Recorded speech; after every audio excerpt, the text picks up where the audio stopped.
یکم محرم الحرام ہے اور سن 1442 ہجری کا آغاز ہے۔ دو تین چیزیں اس کے حوالے سے عرض کرتا ہوں، پھر ہم اپنے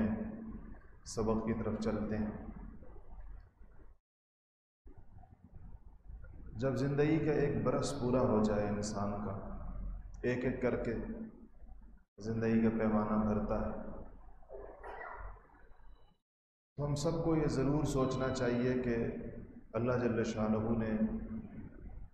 یہ پورا سال جو گزر گیا، یہ در حقیقت ہماری مہلت میں اضافہ تھا۔ ہم جتنے لوگ یہاں بیٹھے ہوئے ہیں، ہم نے محرم کا چاند پا لیا جو گزشتہ رات آیا، یہ جو بھی رات گزر گئی جمعے کی، اور ہم ایک نئے سال میں داخل ہوئے۔ گویا ہم نے گزشتہ سال جو 1441 کا تھا اس کو مکمل کیا۔ اگر ہم دیکھیں گے تو ہمارے دائیں بائیں دوست احباب رشتہ داروں میں سے، علماء مشائخ میں سے ہزاروں ہمارے شاید جاننے والے، سینکڑوں ایسے تھے جو اس سال کو پورا نہیں کر سکے۔ اس سال کے ابتدا میں یا اس کے وسط میں یا اس کے اختتام پر ان کی مہلت تمام ہو گئی۔ جو وقت ان کا لکھا ہوا تھا وہ پورا ہو گیا، اور انہوں نے آخرت کا سفر اختیار کر لیا۔ قبر کے اندھیروں میں ان کو اتار دیا گیا۔ جس کی مہلت بڑھا دی جائے، ایسے جیسے اللہ جل شانہ کسی کی ڈھیل باقی ہے، کسی کی رسی ابھی تنی نہیں ہے، ابھی وہ کھلی ہے، کھینچی نہیں گئی ہے۔ تو ہر ایسے مواقع پر، رمضان کے بعد جب ایک رمضان آتا ہے یا محرم کے بعد جب ایک دوسرا محرم آتا ہے، تو انسان کو بہت سنجیدگی کے ساتھ اپنے گزشتہ سالوں پر اور اپنی گزشتہ زندگی پر غور کرنا چاہیے، اور یہ سوچنا چاہیے کہ اس زندگی میں گناہوں اور نیکیوں کے پلڑوں کا توازن کیسا ہے۔ اگر یہ محسوس ہو، اور یقیناً محسوس ہوگا کہ گناہوں کا پلڑا بھاری ہے اور نیکیوں کا پلڑا تو ہوا میں اڑ رہا ہے، اس میں تو کوئی وزن ہی نہیں، پھر انسان کو سنجیدگی کے ساتھ اپنی اصلاح کی طرف متوجہ ہو جانا چاہیے، اپنے معاملات کو درست کر لینا چاہیے، اپنی نمازوں کو، اپنے روزوں کو، اپنی زکوٰۃ کو، اپنے حج کو، پھر اپنے اخلاق کو، اپنے معاملات کو، ان چیزوں کو سیدھا کر لینا چاہیے۔ پھر اس میں یہ فرق بھی ہوتا ہے کہ عمر کے کس مرحلے پر انسان پہنچا۔ 40 سال کی عمر ایک ایسی عمر ہے جس کے بارے میں کہا گیا ہے کہ یہ سن رشد ہے، اور انسان کی عقل، فہم، تجربہ اپنی انتہا کو پہنچ جاتا ہے۔ اور 60 سال کی عمر کے بارے میں آپ صلی اللہ علیہ وسلم نے یہ فرمایا کہ میری امت کی جو اوسط عمر ہے وہ ہے ہی بین 60 و 70، 60 اور 70 سال کے درمیان اوسط، جو طبعی طور پر پہنچے، ورنہ تو انسان ظاہر بات ہے آپ دیکھتے ہیں کہ ہر عمر کا انسان اس دنیا سے رخصت ہوتا ہے۔ اس کے لیے انسان کو اپنی زندگی میں ضرور کچھ ایسا وقت رکھنا چاہیے جس میں اس کو اس غور و فکر کا موقع ملے اور وہ اس بارے میں سوچے، اور پھر صرف سوچ اور غور و فکر پہ اکتفا نہ کرے، اپنی زندگی کو بدلنے والی کچھ چیزیں ایسی ہوتی ہیں جس سے انسان کو اپنی زندگی بدلنے میں آسانی ہوتی ہے، ان کو اختیار کرے۔ اس میں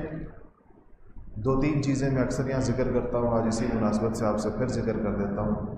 کہ اگر 3 چیزوں کا ہم اہتمام کریں تو انشاءاللہ اس بات کی امید ہے کہ اللہ تعالیٰ ہماری زندگیوں کے رخ کو بدل دیں گے۔ اس میں سے پہلی چیز نیک صحبت کا اہتمام، کسی نیک مجلس میں، نیک صحبت میں علماء اور مشائخ کے پاس خالص اپنی اصلاح کی نیت سے اٹھنا بیٹھنا چاہیے، کچھ وقت گزارنا چاہیے، اس سے انسان پر اثر ہوتا ہے۔ دوسری چیز ذکر اللہ ہے، اللہ تعالیٰ کا نام لینا۔ جو انسان اللہ تعالیٰ کا، جس کو اللہ کا نام لینے کی توفیق ہوتی ہے، اس کو اللہ تعالیٰ آخرت کی فکر کی توفیق نصیب فرما دیتے ہیں، کیونکہ اس کو پتہ ہوتا ہے کہ میں نے اللہ کے پاس حاضر ہونا ہے اور یہ میرے پاس مہلت ہے جو بڑی مختصر ہے۔ تیسری چیز جو ہے وہ یہ ہے کہ انسان کو کچھ نفس کا مجاہدہ کرنا پڑتا ہے، اپنی طبیعت، اپنی عادتوں کے خلاف کرنا پڑتا ہے۔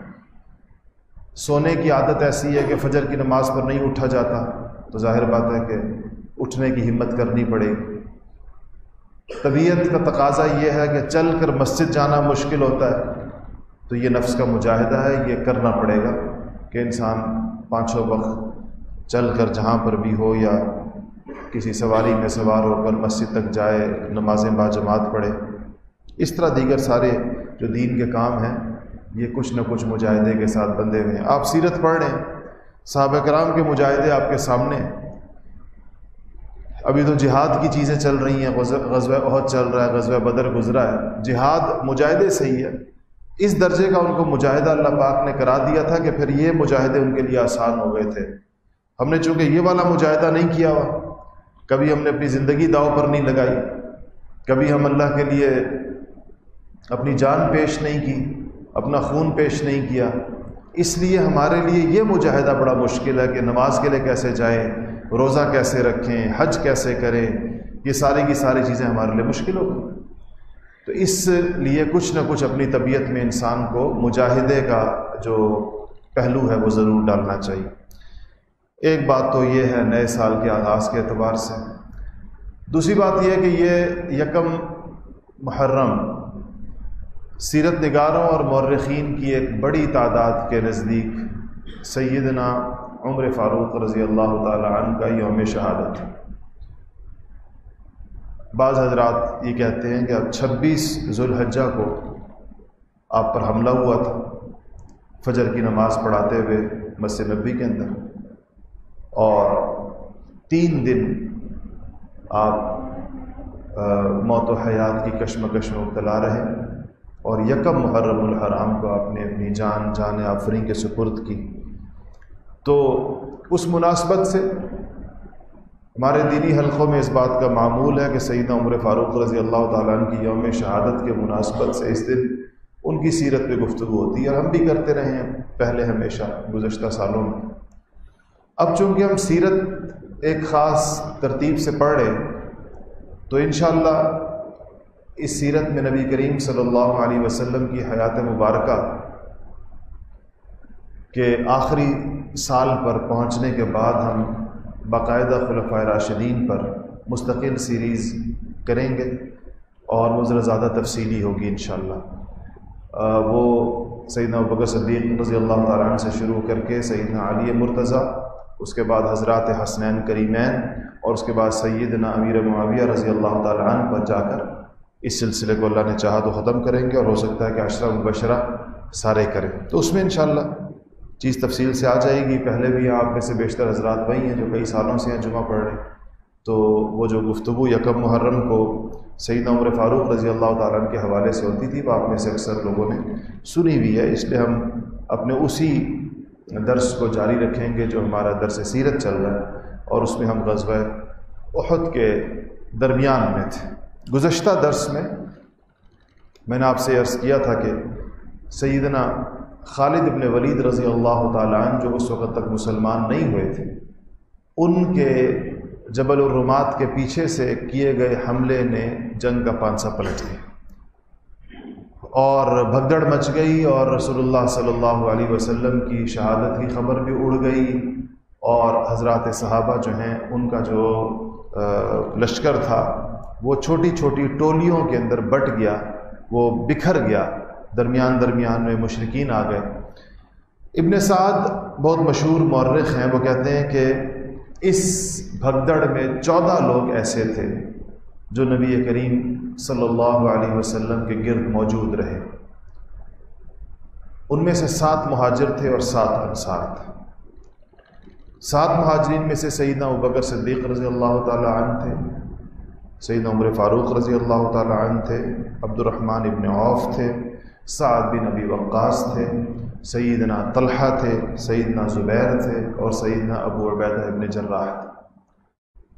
حسن اتفاق یہ ہے کہ 7 کے 7 عشرہ مبشرہ میں سے، السابقون الاولون میں سے سیدنا علی کرم اللہ وجہ کا نام ان میں اس لیے نہیں ہے کہ نبی کریم صلی اللہ علیہ وسلم نے مصعب ابن عمیر کی شہادت کے بعد اسی غزوہ احد میں جنگ کا جھنڈا حضرت علی رضی اللہ تعالیٰ عنہ کو پکڑا دیا تھا، اور وہ اس وقت کمان کر رہے تھے جو لشکر کی، تو وہ الگ ایک جگہ پر لڑائی میں اور قتال میں مصروف تھے۔ آپ صلی اللہ علیہ وسلم کی سواری کے گرد یہ 7 مہاجرین تھے، اور جو 7 انصار تھے اس میں سے ابو دجانہ تھے، جن کو حضور اکرم صلی اللہ علیہ وسلم نے وہ خاص تلوار پکڑائی تھی جس کے بارے میں آپ نے فرمایا تھا کہ من یأخذ ھذا السیف بحقہ، کون شخص ہے جو حضور کے ہاتھ میں جو تلوار تھی، کہا کون ایسا شخص ہے جو اس تلوار کو لے اس یقین دہانی کے ساتھ، اس عزم کے ساتھ کہ اس کا حق ادا کرے گا۔ تو اس پر کئی ہاتھ بڑھے، لیکن آپ صلی اللہ علیہ وسلم نے اپنا ہاتھ پیچھے کیا۔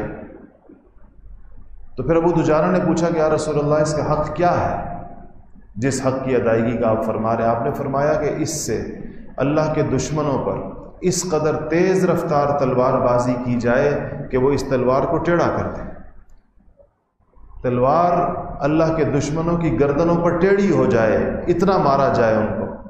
تو سیدنا ابو دجانہ رضی اللہ تعالیٰ نے فرمایا کہ یا رسول اللہ میں اس تلوار کو اس کے حق سمیت جو آپ نے فرمایا آپ سے طلب کرتا ہوں کہ مجھے عطا فرما دیں، میں انشاءاللہ اس کا حق ادا کروں گا۔ تو حضور نے وہ تلوار پر ابو دجانہ کو عطا فرمائی تھی۔ اس میں ایک تو یہ تھے، یہ انصاری تھے ابو دجانہ، حباب ابن منذر تھے، عاصم ابن ثابت تھے انصار میں سے، سہیل ابن حنیف تھے، اور 2 معروف حضرت سعد ابن معاذ اور ان کے چچزاد بھائی اسید ابن حزیر، یہ 7 انصاری صحابہ تھے۔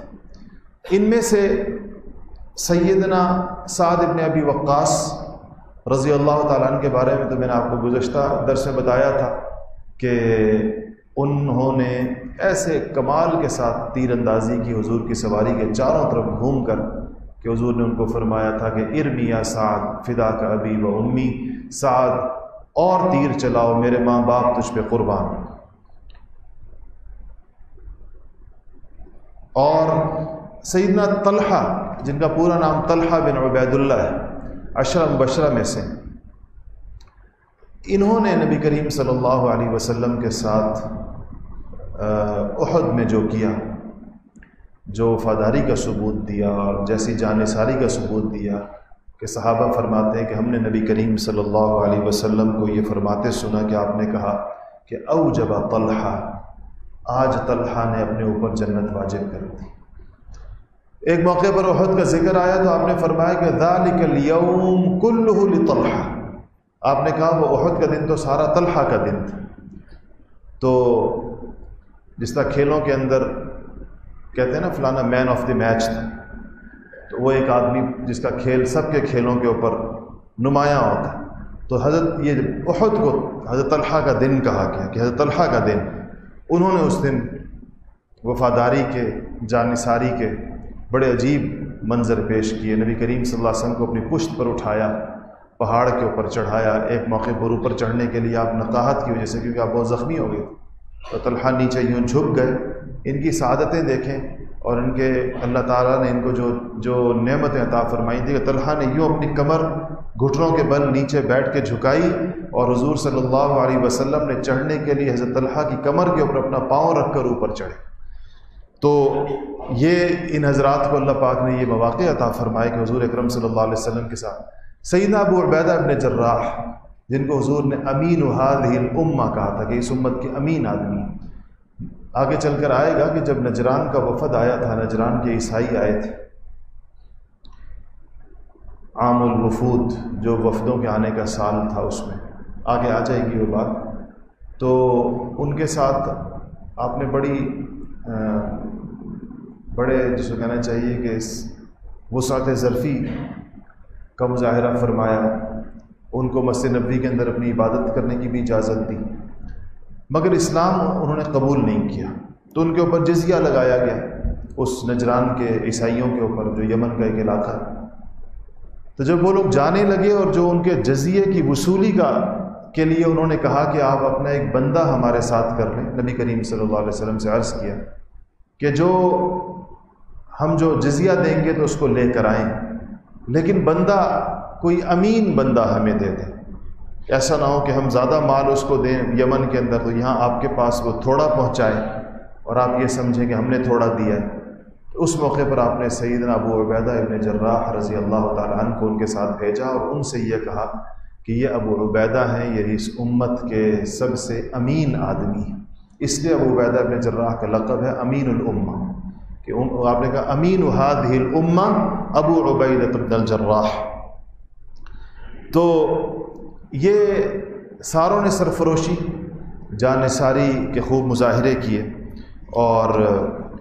نبی کریم صلی اللہ علیہ وسلم نے ایک موقع کے اوپر یہ جو 7 انصاری آئے ہیں، جب آپ بالکل گھر گئے تو صحیح مسلم کی روایت ہے، حضرت انس رضی اللہ تعالیٰ عنہ فرماتے ہیں جو آپ کے خاص خادم تھے، کہ جب آپ پر ہجوم ہو گیا تو آپ نے ایک آواز لگائی اور آپ نے فرمایا کہ کون ہے جو مجھ سے میرے اوپر سے ان دشمنوں کو ہٹائے اور جنت کے اندر میرا ساتھی بن جائے.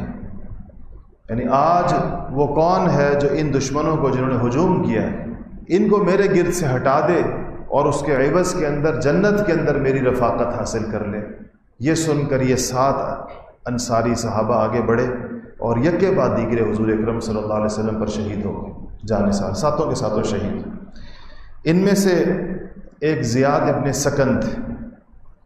اور زیاد ابن سکن ایک انصاری صحابی تھے. آپ صلی اللہ علیہ وسلم کے بالکل سامنے چونکہ آپ کی سواری گرد تھے، تو جیسے ہی ان کو لگے زخم اور وہ نیچے گرے تو حضور اکرم صلی اللہ علیہ وسلم نے کہا کہ ان کو قریب لے آؤ، میرے پاس لے آؤ. چونکہ گر چکے تھے، شدید زخمی تھے، تو جو صحابہ نے اٹھا کر ان کو حضور کے پاس لا کے لٹایا تو انہوں نے حضور اکرم صلی اللہ علیہ وسلم کا پاؤں مبارک اٹھایا اور اپنے چہرے پر رکھ دیا، اور اسی حال میں ان کی جان آخرت کے سپرد کر دی. اسی طرح ان سرفروشوں میں سے جن لوگوں نے نبی کریم صلی اللہ علیہ وسلم پر، میں نے عرض کیا سیدنا طلحہ کے بارے میں، صحابہ کہتے ہیں کہ ہم نے ان کو احد کے بعد دیکھا، طلحہ ابن عبید اللہ کو. تو ایک روایت یہ ہے کہ صحابہ نے کہا کہ ہم نے 40 سے زیادہ زخم دیکھے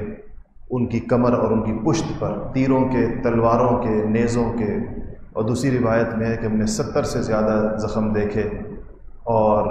یہ 40 کا عدد بھی اور 70 کا عدد بھی عربی کے اندر کثرت کے لیے استعمال ہوتا ہے، بہت زیادہ کے لیے ایک چیز استعمال ہوتی ہے. اس کا مطلب یہ ہوتا ہے بعض اوقات محاورے کے اعتبار سے کہ لا تعداد، جو جن کی گنتی نہ ہو سکتی ہو، اتنے زخم ہم نے دیکھے. سیدنا ابو دجانہ جن کا بھی ذکر ہوا، اس موقع کے اوپر یہ آپ صلی اللہ علیہ وسلم کے طرف منہ کر کے اور پشت مشرکین کی طرف کر کے ایسے کھڑے ہو گئے آپ کے گرد ایک ڈھال بن کر، اور ان کی پشت کے اوپر تیر آ رہے تھے جو ان کو لگتے تھے پیچھے. اور وہ فرماتے ہیں کہ میں اپنی اس اندیشے کی وجہ سے کہ جب تیر لگتا ہے تو انسان کو آپ اندازہ لگائیں کیا تکلیف ہوتی ہے، تو کہتے ہیں میں اس اندیشے کی وجہ سے ہلتا نہیں تھا اپنی جگہ سے کہ اگر میں ہلا تو میرے ہلنے سے ایسا نہ ہو کہ تیر رسول اللہ صلی اللہ علیہ وسلم کو آ کے لگے. تو دیوار کی طرح پشت، اپنی پشت کو حضور کے سامنے ایک حفاظتی حصار اور ایک دیوار کی طرح لے کر کھڑے رہے اور اس کے اوپر ان کو زخم لگتے رہے. لیکن دیکھیں موت اللہ جل شانہ نے اور شہادت اپنے وقت پر لکھی ہوتی ہے، اور اس سب کے باوجود ان کو احد کے اندر ابو دجانہ کو شہادت نہیں ملی، اور بعد میں جا کر، بہت بعد میں جا کر، نبی کریم صلی اللہ علیہ وسلم کے زمانے کے بعد جا کر ان کو اللہ جل شانہ نے شہادت عطا فرمائی ایک اور غزوہ کے موقع کے اوپر. یہ جو جان قربان کرنا تھا صحابہ کا، یہ حضور اکرم صلی اللہ علیہ وسلم کی شان محبوبیت تھی۔ اس کو محبوبیت کہتے ہیں کہ کسی کو کسی سے اتنی محبت ہونا، ان کے رفقا کو، ان کے ساتھیوں کو، کہ اس طریقے سے وہ اپنی جان نبی کریم صلی اللہ علیہ وسلم پہ قربان کرے۔ اور اس کے سامنے یہ جو دنیا کے اندر محبت کے قصے ہیں لیلا مجنوں کے اور فلانے کے، ان کی کوئی حیثیت نہیں ہے جو صحابہ نے حضور کے سامنے جیسی اپنی جانیں نچھاور کی، جس طریقے کے ساتھ اپنی جانیں قربان کی۔ سیدنا سعد بن ربیع الانصاری، جب آپ صلی اللہ علیہ وسلم نے ان کا واقعہ بھی سناتا ہوں، اس سے پہلے حضرت قتادہ ابن نعمان، یہ بھی مشہور صحابی ہیں، تو یہ فرماتے ہیں کہ میں نبی کریم صلی اللہ علیہ وسلم، میں بھی ابو دجانہ کی طرح، انہوں نے بھی آپ صلی اللہ علیہ وسلم کے سامنے کھڑے ہو گئے اور اپنا چہرہ دشمنوں کی طرف کر دیا۔ ابو دجانہ کی تو پیٹھ تھی، انہوں نے اپنا چہرہ دشمنوں کی طرف کیا کہ حضور کی طرف آتے ہوئے تیر کہیں حضور کو نہ لگ جائے۔ تو اللہ تعالیٰ کی شان، ایک تیر آیا اور سیدھا ابو دجانہ کی آنکھ میں لگا اور ان کی آنکھ ڈھلک کر باہر نکل آئی۔ تو ابو دجانہ کہتے ہیں کہ میں نے وہ آنکھ اپنی اٹھائی ہاتھ میں، ہتھیلی میں، اور یہ ابو قتادہ کہتے ہیں، قتادہ بن نعمان کہتے ہیں کہ میں نے وہ آنکھ اپنی ہتھیلی میں اٹھائی اور حضور اکرم صلی اللہ علیہ وسلم کی خدمت میں گیا۔ حضور میری آنکھ میرے ہاتھ میں دیکھ کر آپ دیدہ ہو گئے، آپ کی آنکھوں سے آنسو آئے، تو اور میرے لیے دعا فرمائی۔ تو حضرت قتادہ کہتے ہیں کہ میں نے کہا کہ یا رسول اللہ، آپ نے کہا کہ قتادہ اگر تو چاہے تو میں تیرے لیے اس آنکھ کے عوض میں جنت کی دعا کروں، اور اگر چاہے تو تیری آنکھ اللہ سے دعا کروں کہ ابھی ٹھیک کر دے۔ تو قتادہ کہتے ہیں میں نے کہا کہ یا رسول اللہ، مجھے اپنی بیوی سے بڑی شدید محبت ہے، اس کو بھی مجھ سے محبت، مجھے اس بات کا اندیشہ ہے کہ اگر جب میں بغیر آنکھ کے واپس گھر جاؤں گا، یعنی اس جگہ میرے کھڈا ہوگا آنکھ کی بجائے، تو ایسے نہ ہو کہ میری بیوی کی مجھ سے محبت کم ہو جائے، اس لیے آپ میری آنکھ ٹھیک ہونے کی دعا کریں۔ تو حضور نے ان کی آنکھ ان کے ہاتھ سے لی اور اس جگہ پر رکھی جہاں پر آنکھ ہوتی ہے، اور اس کے بعد اس کے اوپر یوں ہاتھ پھیرا اور کہا کہ یا اللہ قتادہ کی آنکھ کو پہلے سے بھی زیادہ اچھا کر دے، اور آپ نے ہاتھ اٹھایا تو ان کی آنکھ بالکل ٹھیک ٹھاک اپنی جگہ کے اوپر لگی ہوئی تھی۔ اور صحابہ کہتے ہیں کہ ہمارے درمیان سب سے خوبصورت آنکھیں قتادہ کی ہوتی تھی، اس کے بعد سے پہلے سے بھی زیادہ اللہ جل شانہ نے آنکھیں روشن کر دی، خوبصورت کر دی اور حسین کر دی۔ تو یہ ان کا تھا۔ اسی طرح انس بن نضر رضی اللہ تعالیٰ عنہ، یہ حضرت انس بن مالک کے چچا ہیں، تو کہتے ہیں کہ یہ غزوہ بدر میں شریک نہیں ہوئے تھے، نہیں ہو سکے تھے۔ بدر آپ کو پتہ ہے مخصوص حالات میں ہوا تھا، سارے لوگ تو نکل نہیں سکے تھے۔ تو ایک دن بدر کے بعد حضور اکرم صلی اللہ علیہ وسلم سے فرمانے لگے یہ انس بن نضر کہ یا رسول اللہ، میں بدر میں تو مجھے موقع نہیں ملا، اب اگر اللہ جل شانہ نے کبھی مجھے موقع دیا جہاد کا تو میں اس طرح لڑوں گا اور ایسی بہادری کے جوہر دکھاؤں گا کہ اللہ جل شانہ دیکھ لے گا، یعنی میں اللہ کو دکھاؤں گا کہ اللہ تیری راہ کے اندر جان لڑانے والے اور تجھ پہ قربان ہونے والے لوگ کیسے ہوتے، یہ میں اللہ کو دکھاؤں گا اگر ایک دفعہ مجھے موقع مل جائے۔ تو جب احد ہوا اور یہ لشکر وہ جو سراسیمگی پھیلی، یہ موجود تھے انس بن نضر، اور کچھ لوگ جب تتر بتر ہوئے تو حضرت انس نے کہا کہ اب وقت ہے کہ میں اپنی بہادری کے جوہر دکھاؤں، ساری بھگدڑ مچ گئی ہے اور لوگ ادھر ادھر ہو گئے ہیں۔ تو کہا کہ سعد کو دیکھا، حضرت سعد ابن معاذ کو، ان سے کہا کہ اے سعد، انی اجد ریح الجنہ دون احد، کہ سعد مجھے یہ احد کی جڑ کے اندر سے جنت کی خوشبو آ رہی۔ اور ظاہر بات ہے کہ اللہ جل شانہ کا ایک نظام ہے کہ اس میں انہوں نے ایک جگہ دوسری روایت کے اندر ہے کہ انہوں نے کہا کہ یا سعد ابن معاذ الجنہ و رب معا، کہا کہ اب رب النضر، اپنا کہا کہ نظر کے رب کی، نظر کے پروردگار کی قسم مجھے جنت کی خوشبو آ رہی۔ اور کہتے ہیں کہ اس کے بعد انہوں نے تلوار اٹھائی اور لشکر میں گھس گئے، اور اللہ جل شانہ نے ان کو شہادت کا رتبہ نصیب فرمایا۔ اور پھر یہ جو آیت نازل ہوئی ان کے بارے میں کہتے ہیں کہ یہ آیت نازل ہوئی کہ من المؤمنین رجال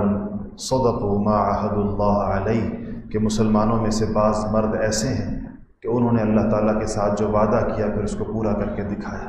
انہوں نے یہی وعدہ کیا تھا نا کہ ایک موقع مجھے اور مل جائے، بدر میں تو نہیں جا سکا، اب مجھے اللہ تعالیٰ کوئی موقع دے دے تو پھر میں اپنی بہادری کی اور اپنی جمع مردی کے جوہر اس کے اندر دکھاؤں گا۔ اچھا، اس کے بعد یہ میں نے ایک چیز اور آپ کو بتائی تھی کہ سعد ابن ربیع کی جو شہادت ہو، یہ جب قریش چلے گئے بدر میں، احد میں، اور مسلمان اب وہیں تھے، احد کے میدان میں ہی تھے، قریش چلے گئے تھے، تو رسول اللہ صلی اللہ علیہ وسلم نے فرمایا کہ سعد ابن ربیع الانصاری ان کو ڈھونڈ کر لاؤ کہیں سے۔ تو حضرت زید ابن ثابت کہتے ہیں کہ میں ان کی تلاش میں گیا تو ڈھونڈتا رہا، لوگ کچھ سیدھے پڑے ہوئے تھے، کچھ لوگ الٹے پڑے ہوئے تھے، تو میں لوگوں کو سیدھا کر کر کے دیکھتا رہا کہ ان میں سے کون سے سعد ابن ربیع۔ تو کہتے ہیں میں نے ایک بندے کو سیدھا کیا تو وہ سعد ابن ربیع تھے اور ان کے اندر زندگی کی رمق باقی تھی۔ تو نبی کریم صلی اللہ علیہ وسلم نے زید ابن ثابت کو یہ پیغام دے کر بھیجا تھا کہ ان رأیتہ فاقرأ منی السلام، کہ جب تم سعد ابن ربیع کو ڈھونڈ لو تو اس کو میرا سلام کہنا، وَقُلْ لَهُ يَقُولُ لَكَ رَسُولُ اللَّهِ كَيْفَ تَجِدُكَ، اور اسے کہنا کہ تم سے رسول اللہ پوچھ رہے ہیں کہ تم کیسا محسوس کر رہے ہیں۔ تو کہتے ہیں کہ جب میں نے ان کو دیکھا، زید بن ثابت کہتے ہیں، تو ان کے جسم پر تیروں کے، تلواروں کے، نیزوں کے بے شمار زخم تھے۔ تو میں نے کہا ان کو کہ سعد آپ کو حضور اکرم صلی اللہ علیہ وسلم نے سلام بھیجا ہے اور دریافت فرمایا ہے کہ آپ کیسا محسوس کر رہے ہیں۔ تو سعد نے کہا کہ علی رسول اللہ السلام وعلیک السلام، کہا کہ زید حضور پر بھی سلام ہو اور آپ پر بھی سلام ہو جو حضور کا سلام لے کر آئے میرے پاس۔ قل لہو یا رسول اللہ انی اجد ریح الجنہ، ان سے جا کر کہنا کہ یا رسول اللہ میں جنت کی خوشبو محسوس کر رہا ہوں۔ وقل لقومی الانصار، یہ پیغام تو حضور کے سلام کا جواب دیا اور حضور کے سوال کا جواب دیا کہ یا رسول اللہ، حضور نے فرمایا کیسا محسوس کر رہے ہو؟ کہا رسول اللہ جنت کی خوشبو محسوس کر۔ اور پھر کہا کہ وقل لقومی الانصار، میری قوم انصار کو بھی میرا ایک پیغام جا کے دے۔ کیا پیغام ہے؟ کہ لا عذر لکم عند اللہ، کہ اگر نبی کریم صلی اللہ علیہ وسلم کو کوئی معمولی تکلیف پہنچ گئی اور تم انصاریوں تم میں سے کسی کی بھی آنکھ ابھی جھپک رہی ہو، تم میں سے ایک فرد بھی زندہ ہو اور حضور اکرم صلی اللہ علیہ وسلم تک اللہ کے یہ دشمن پہنچ گئے، تو جان لو کہ قیامت کے دن تمہارے لیے اللہ کے سامنے پیش کرنے کے لیے کوئی عذر نہیں ہوگا۔ قیامت کے دن تم اللہ کے سامنے پھر کوئی عذر پیش نہیں کر سکو گے اگر حضور اکرم صلی اللہ علیہ وسلم کو تمہارے جیتے جاگتے، تمہارے زندگی کے اندر کسی قسم کا کوئی نقصان پہنچا۔ تو کہنے لگے کہ پھر کہا کہ اخبر رسول اللہ صلی اللہ علیہ وسلم انی فی الاموات، کہا کہ حضور سے کہنا کہ میں دنیا سے رخصت ہو رہا ہوں، میں مر رہا ہوں۔ وقرأہ السلام، اور میرا سلام دینا حضور کو، ان سے کہا زید بن ثابت سے۔ وقل لہ یقول جزاک اللہ عنا وعن جمیع الامت خیرا، اور حضور سے کہنا کہ یا رسول اللہ ہماری طرف سے بھی اور پوری امت کی طرف سے اللہ جل شانہ آپ کے احسانات کے اوپر آپ کو جزائے خیر عطا فرمائے۔ یہ ان کا آخری پیغام تھا۔ تو یہ کہتے ہیں کہ میں واپس آیا، یہ روایت ابی بن کعب کی بھی ہے کہ یہ مجھے دیا یہ پیغام دوسرا والا۔ تو کہتے ہیں میں جب آیا تو حضور کو میں نے پوری بات بتائی تو حضور نے کہا کہ رحمہ اللہ، اللہ اس کے اوپر رحم کرے، نصح للہ ولرسولہ حیا ومیتا، جب تک زندہ رہا تب بھی اللہ اور اس کے رسول کا وفادار تھا، اور اللہ اور اس کے رسول کی وفاداری پر ہی اس نے اپنی جان اللہ کے سپرد کی۔ کتنی بڑی سند ہے کہ حضور نے فرمایا کہ وفادار دنیا سے رخصت ہوا، میرا بھی وفادار تھا، اللہ کا بھی وفادار تھا۔ اسی طرح سیدنا حمزہ رضی اللہ تعالیٰ عنہ کی کا آپ نے واقعہ سنا ہوا ہے، ہم نے پہلے بھی اس کے اندر ذکر کیا۔ ایک اور صحابی عبداللہ ابن جحش رضی اللہ تعالیٰ عنہ، وہ بھی غزوہ احد کے اندر شریک ہوئے ہیں۔ سعد بن ابی وقاص کہتے ہیں کہ جنگ شروع ہونے لگی تھی احد کی، تو عبداللہ نے مجھے بلایا، عبداللہ ابن جحش نے۔ اس سے آپ اندازہ لگائیں صحابہ کے معاملات کیسے ہوتے تھے۔ تو کہتے ہیں مجھے بلایا اور مجھ سے کہا کہ سعد آؤ دونوں ایک دعا کرتے، ایک دعا کرتے، پہلے تم دعا کرو، میں اس پہ آمین کہوں گا، پھر میں دعا کروں گا، تم اس پہ آمین کہو۔ تو سعد کہتے ہیں کہ ہم بیٹھ گئے، تو کہتے ہیں میں نے یہ دعا کی کہ یا اللہ آج ایک ایسے دشمن سے مقابلہ ہو جو بہت دلیر ہو، جو بڑا شجاع ہو، جو بڑے غصے کے اندر بڑا غضبناک ہو، اور یا اللہ پھر وہ مجھ سے مقابلہ کرے اور میں اس سے مقابلہ کروں، اور یا اللہ تو پھر مجھے فتح عطا فرما دے اور میں ان کو قتل کر دوں اور ان کا سارا سامان چھین۔ یہ سعد ابن ابی وقاص نے دعا کی۔ تو کہتے ہیں عبداللہ ابن جحش، میں نے عبداللہ ابن جحش نے آمین کہی۔ سعد کہتے ہیں پھر عبداللہ ابن جحش نے دعا کی، انہوں نے کہا کہ اللہ آج ایک ایسے دشمن سے مقابلہ ہو جو بڑا غضبناک ہو، جو بڑے غصے کے اندر ہو،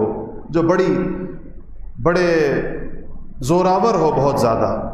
اور یا اللہ میں اس سے قتال کروں اور وہ مجھ سے قتال کرے، اور بالآخر وہ مجھے قتل کر دے، اور پھر وہ میرے ناک اور کان کاٹ دے، اور پھر یا اللہ جب قیامت کے دن میں تیرے سامنے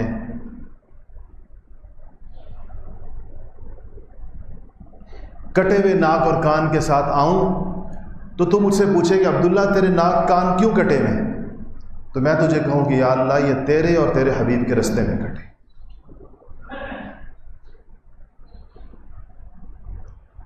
تو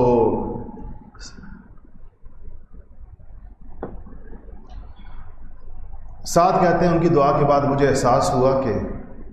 انہوں نے تو مجھ سے اچھی دعا کی کہ میں اس حال میں اللہ کے پاس حاضر ہوں۔ تو اسی وجہ سے جب بعد میں دیکھا گیا شہدائے احد کی لاشوں میں،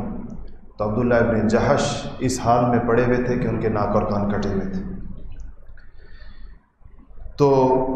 اس پر سعید ابن مسیب فرماتے ہیں کہ مجھے یقین ہے اس بات کا کہ جیسے ان کی یہ دعا پوری ہوئی کہ آج میں قتال کروں، انہوں نے قتال کیا، پھر شہید ہو گئے، پھر کہا میرے ناک کان کاٹے جائیں، وہ کاٹے گئے۔ کہتے ہیں مجھے یقین ہے کہ ان کی دعا کا جو دوسرا جز ہے کہ قیامت کے دن اللہ تعالیٰ ان سے ضرور پوچھے گا کہ عبداللہ تمہارے کان اور ناک کیوں کٹے، اور پھر یہ عبداللہ اس پہ کہیں گے کہ اللہ یہ آپ کے اور آپ کے حبیب محمد مصطفیٰ صلی اللہ علیہ وسلم کے رستے کے اندر ان کی بات کے اوپر۔ آخری قصہ سنا دوں اس کے اندر، وہ عبداللہ ابن عمرو ابن حرام، ان کا نام بھی عبداللہ ہے، یہ جابر بن عبداللہ کے والد ہیں۔ تو یہ حضرت جابر فرماتے ہیں کہ میرے والد صاحب یہی عبداللہ ابن عمرو یہ شہید ہو گئے احد کے اندر۔ تو میں حضور اکرم صلی اللہ علیہ وسلم نے اور ان کا مسئلہ ہوا، ان کے بھی ناک کان ہونٹ ہر چیز کاٹ دی گئی تھی۔ تو جب ان کی لاش رسول اللہ صلی اللہ علیہ وسلم کے سامنے لائی گئی تو اس پہ کپڑا ڈلا ہوا تھا۔ میں آیا تو میں نے چاہا کہ میں اس پر سے کپڑا ہٹا دوں، تو صحابہ نے مجھے کپڑا نہیں ہٹانے دیا۔ میں نے کپڑے کی طرف ہاتھ بڑھائے تو انہوں نے کپڑے پر ہاتھ رکھ دیا، کیونکہ میرے والد کی لاش ایسی حالت کے اندر تھی کہ کوئی نہیں چاہتا تھا کہ بیٹا اس کو دیکھے۔ تو کہا میں نے دوبارہ کپڑا ہٹانا چاہا، صحابہ نے پھر کپڑے کے اوپر ہاتھ رکھ دیا اور مجھے کپڑا نہیں ہٹانے دیا۔ تو رسول اللہ صلی اللہ علیہ وسلم کھڑے تھے، آپ نے کہا کہ ہٹا دو کپڑا۔ دیکھنے دو جابر کو، اپنے باپ کو۔ تو کہتے ہیں میرے ساتھ میری پھوپھی تھی فاطمہ بنت عمرو، تو جیسے ہی یہ کپڑا ہٹا اور میرے والد کی شکل ہمارے سامنے آئی تو میری پھوپھی نے زور زور سے رونا شروع کر دیا بھائی کی لاش کو دیکھ کر۔ تو کہتے ہیں حضور نے میری پھوپھی کو دیکھ کر کہا کہ روتی کیوں ہے؟ میں نے خود یہ منظر دیکھا ہے کہ فرشتوں نے عبداللہ ابن عمر کی لاش کے اوپر سایہ کیا، یہ فرشتوں کے سائے کے اندر ہے اور اسی سائے کے اندر اس کا جنازہ اٹھایا گیا۔ تو اس کے بعد کہنے لگے کہ جابر کہتے ہیں کہ ہمیں خوشی ہوئی، کہتے ہیں کچھ دن گزر گئے، ایک دن میں کہیں اداس سا بیٹھا ہوا تھا، جابر ابن عبداللہ کہتے ہیں، تو حضور صلی اللہ علیہ وسلم مجھ سے پوچھا کہ جابر تم اداس کیوں؟ میں نے کہا یا رسول اللہ والد شہید ہو گئے احد میں، اور قرضہ خرچہ اہل و عیال بہنیں سب میری ذمہ داری پر چھوڑ، یعنی میرے اوپر اس چیز کا بار ہے، اہل و عیال کا بھی ہے، قرضہ بھی ہے۔ تو آپ نے فرمایا کہ جابر میں تمہیں خوشخبری نہ سناؤں؟ تو میں نے کہا یا رسول اللہ ضرور سنائیں۔ آپ نے فرمایا کہ اللہ تعالیٰ نے کبھی کسی شخص سے براہ راست کلام نہیں کیا، جب بھی کلام کیا ہے پس پردہ کیا ہے، پردے کے پیچھے سے کیا ہے، لیکن اللہ تعالیٰ نے تیرے باپ کو زندہ کیا اور بالمشافہ بالمواجہہ آمنے سامنے اس سے کلام کیا، اور اللہ پاک نے تیرے باپ سے پوچھا کہ میرے بندے اپنی کوئی تمنا ہو تو بتاؤ،